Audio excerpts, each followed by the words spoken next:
What's up everybody, AnimeX here, and in this video I will be starting I should say, a new what if series in an anime I have only really dipped my toes into in terms of what ifs, or really appearances on the channel at all. But just as the title and thumbnail suggests, I'll be going over what I think would happen if Naruto was in the universe of My Hero Academia, with all of his born abilities gifted to him, although he is considered quirkless. I'll basically be going over what I think would happen if Naruto was in the MHA verse. So just like my other pilot episodes, I'll be diving right into the video, and after I do some background info on the context of the what if, I'll get right into it. But first, there's one thing I want to implement on this series, and that's like goals. If you guys want a part 2 to this within the week, we'll start off with something simple, just 40 likes. 40 likes, and this comes out within the week instead of a different what if, alright guys? So with that being said, without further ado, let's get started. So there are a couple of things that I would like to go over. The first thing is the power that Naruto draws on being Chakra in the world of My Hero Academia. Now I would like to briefly say that Naruto is still considered quirkless just due to the fact that he doesn't exhibit any singular forms of power, mutation, or really doesn't have anything that implies a quirk. What has been confirmed in the verse is that Naruto has a foreign thing in the verse, which they dub Chakra, since that'll just be easiest and it won't confuse any of you guys. You know, I'm not gonna come up with some random name for it. And since Naruto has been confirmed the pioneer of such an ability, he's still seen as a freak of some sorts and is even looked down upon, more looked down upon than Midoriya himself, because I mean having Chakra is even more rare than being quirkless. As for Kurama, he is still sealed inside of Naruto, although he's the only tailed beast that exists as far as anyone else knows.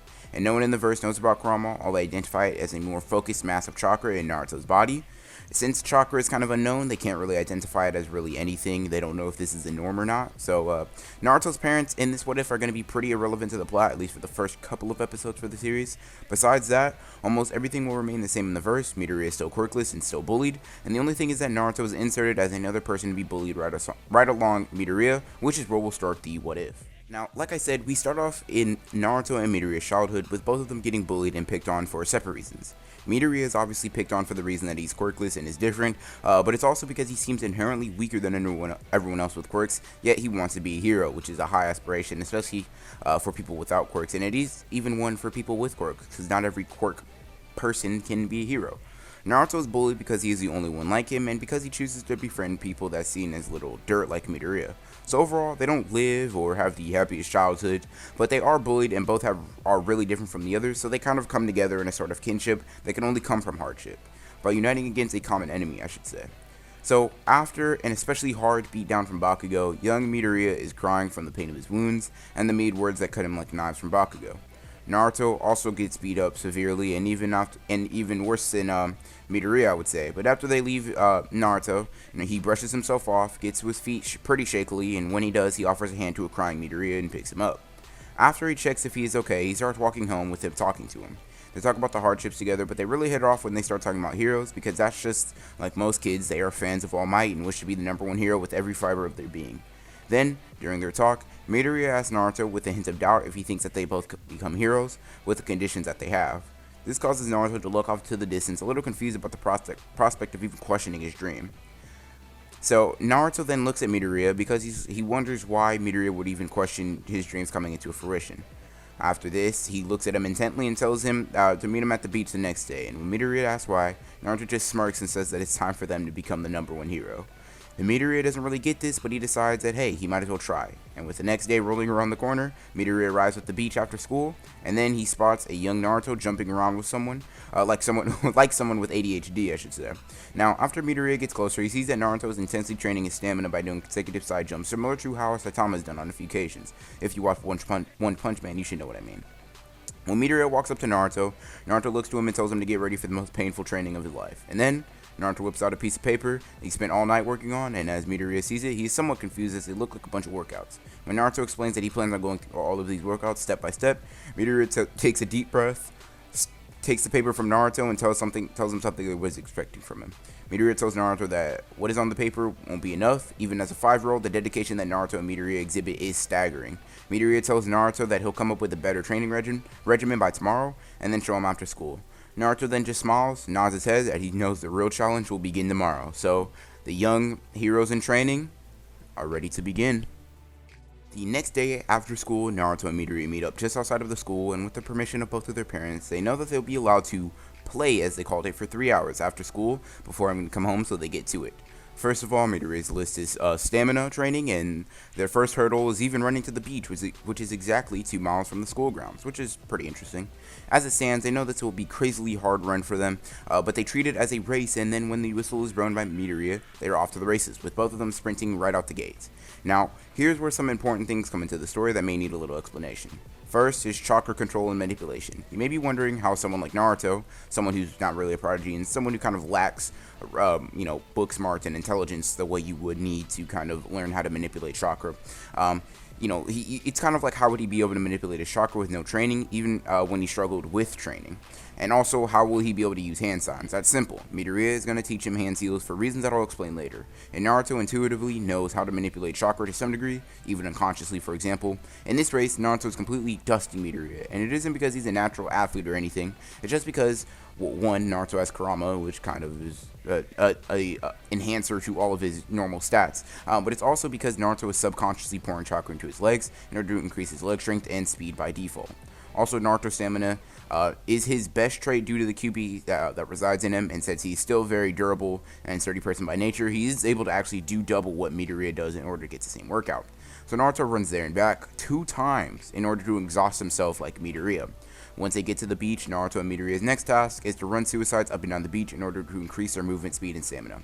Once again, Naruto has stamina in spades, so he goes longer than Midoriya can, and after the endurance training has been completed, Midoriya moves straight on to strength training, which is where the playing field is evened out a little bit, just because it's a little bit more difficult to allocate chakra into his arms. It's just not as easy. So Naruto can be exhausted as normal reserve, and he's also exhausted his normal reserves while doing the sprinting training. So Naruto is a little low on chakra now. Keep in mind they are both still 5, and the QB is very stingy with his chakra for Naruto. So that, along with Naruto being an Uzumaki, is taken away. He's young and he's not an Uzumaki, so he would just have to work out his physical strength in order to do the workout, which, as Midoriya has, is up to 50 push-ups. Now, when it gets to it, Naruto and Midoriya can only do about 20 each until both of their arms give out and they fall down. After this, they both start doing being able to do 100 before their legs give out, and they're able to do 100 squats. After this, Naruto and Midoriya do 50 sit-ups with a bunch of other strength-based workouts in order to get some foundational power in their bones and muscles. They continue this regimen for 3 months, up into the summer, where they will have most of their free time.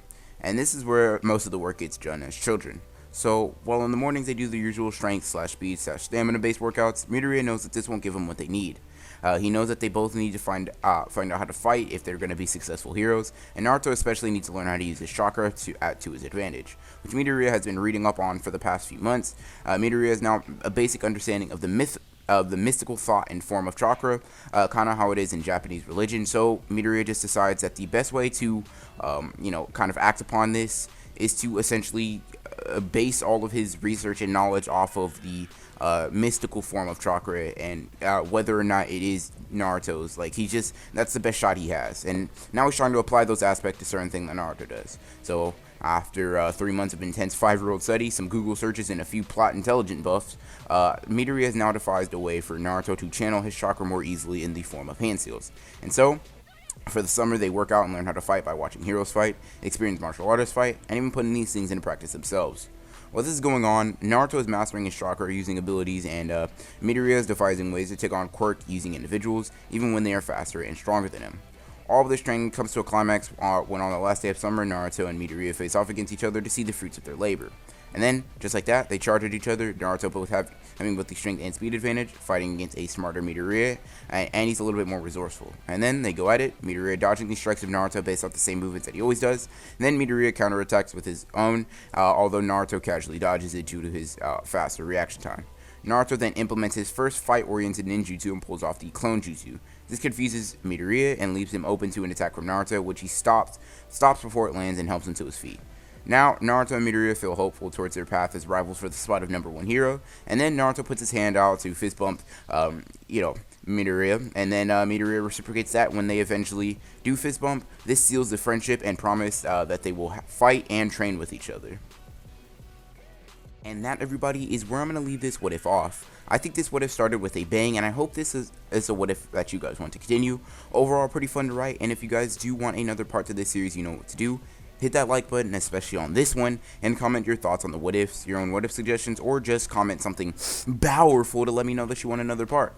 Like I said in the intro, if you do want a part 2, make sure that this video gets 40 likes, and then I will have another what if. I'll get the part 2 out before I get any other what if out. And if you are new to the channel and enjoyed the video, consider subscribing and hitting the bell so you don't miss out on any other videos that'll come out in the series. Hope you all enjoyed the video, and as always, guys, this is Anime X, signing off.